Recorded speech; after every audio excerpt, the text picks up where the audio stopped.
Olá, turma. Seguindo o nosso cronograma de avaliação, ou seja, estamos na semana de revisão e hoje nós vamos estar trabalhando alguns dos assuntos que irão constar na nossa avaliação.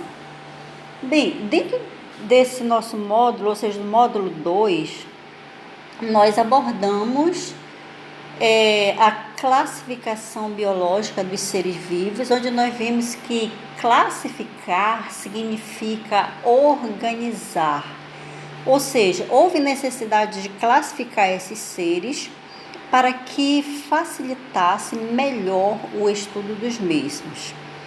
Só que para chegar a esse critério de classificação, foram feitos vários levantamentos. Dentro desse levantamento, criou-se alguns regulamentos para que pudesse ficar de uma forma mais organizada. Ou seja, o que é classificar? Como eu já falei para vocês, é organizar, tá? Então, dentro dessa grande diversidade dos seres vivos, classificou-se em dois grupos, que foram o grupo dos vertebrados e o grupo dos animais e o grupo dos vegetais.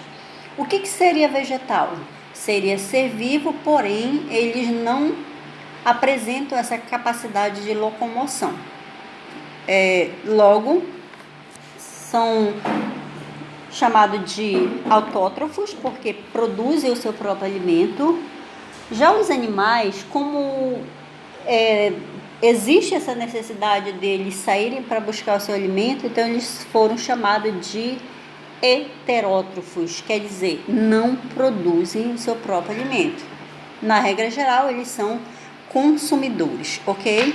Depois, a gente verificou assim, que o grupo dos animais, ele foi dividido em vertebrados e invertebrados, ou seja, usando uma linguagem mais esclarecedora, em seres pluricelulares e unicelulares. O que é pluricelular? São aqueles que são formados por muitas células. O que é unicelular? São aqueles que são formados por uma única célula, tá?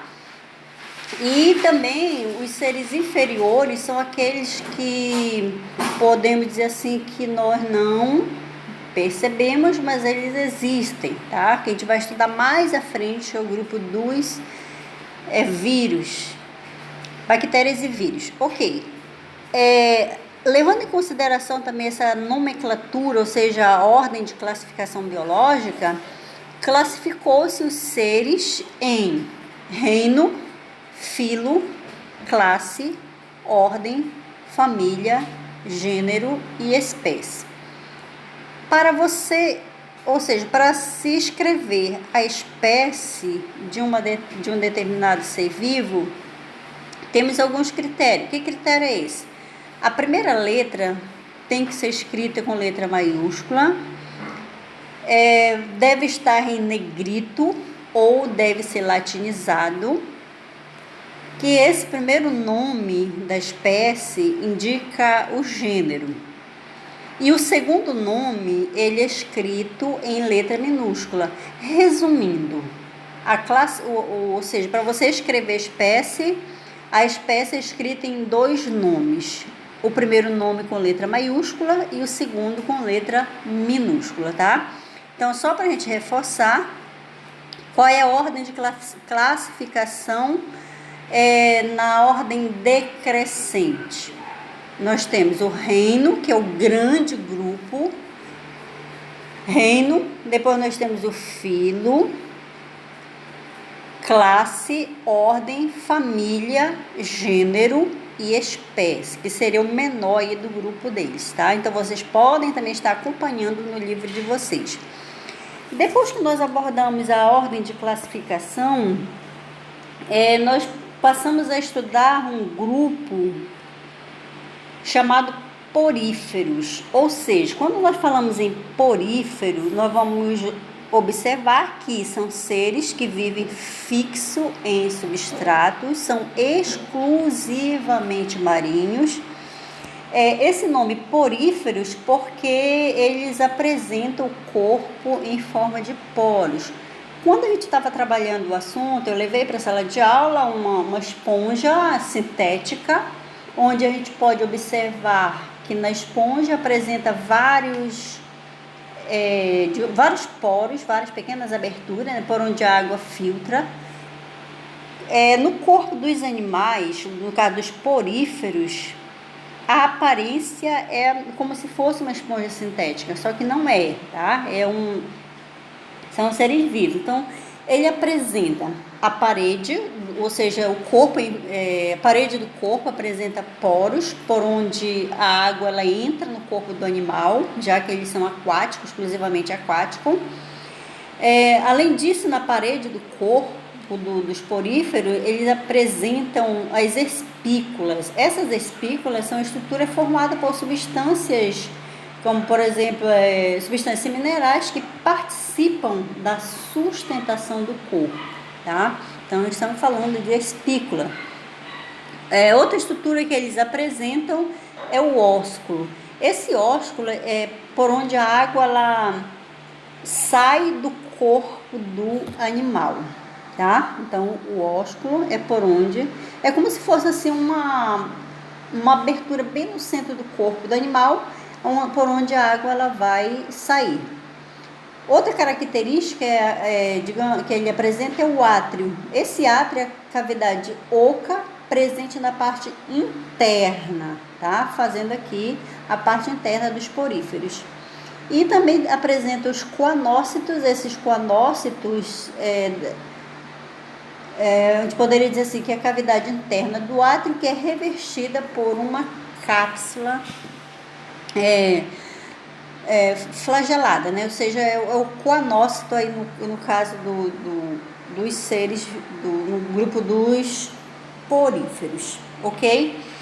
Então, vimos também a forma de reprodução dos poríferos. Então, nós temos aí a forma assexuada e a forma sexuada. A gente viu assim que a forma assexuada vai sair um broto digamos, da esponja, né? Sai aquele broto, depois que ele estiver maduro, ele vai se desmembrar e vai se fixar no substrato.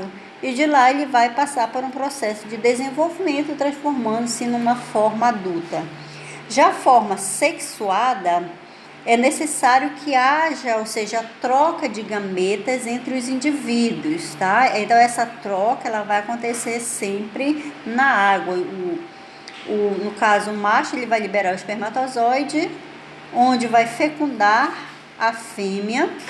Em seguida, vai sair do corpo da fêmea, no caso, pela abertura, né, que a gente falava ainda agora há pouco, pelo ósculo. Sai essa lava, ela vai se fixar no substrato, pode ser numa rocha, e lá ela vai passar pelo processo de desenvolvimento, ok? Então, aqui no nosso exercício, você vai escrever as principais características dos poríferos, citando assim a importância de cada um deles, tá? Número 2, você vai escolher uma das formas de reprodução dos poríferos e vai explicar como é que ela ocorre. Depois do grupo dos poríferos, nós passamos a estudar o grupo dos plateumintos, e o próprio nome já diz, plateuminto significa verme de corpo achatado. Dentro desse grupo, nós trabalhamos a planária, o grupo da planária, o grupo da tênia, do extossomo, tá? Foram os principais grupos que nós vimos. Falamos também dos nematóides e nesse grupo aí dos nematóides, nós temos as mais comuns, que são as lombrigas. Bem, então aqui no nosso exercício, claro que você vai ter que dar uma lida no conteúdo, né? E você vai descrever o ciclo do extossoma. Como é que ele consegue digamos assim, qual é o ciclo de vida deles? Como é que ele vai sobreviver, vamos supor assim, qual é o seu hospedeiro, onde é que ele consegue se desenvolver, tá?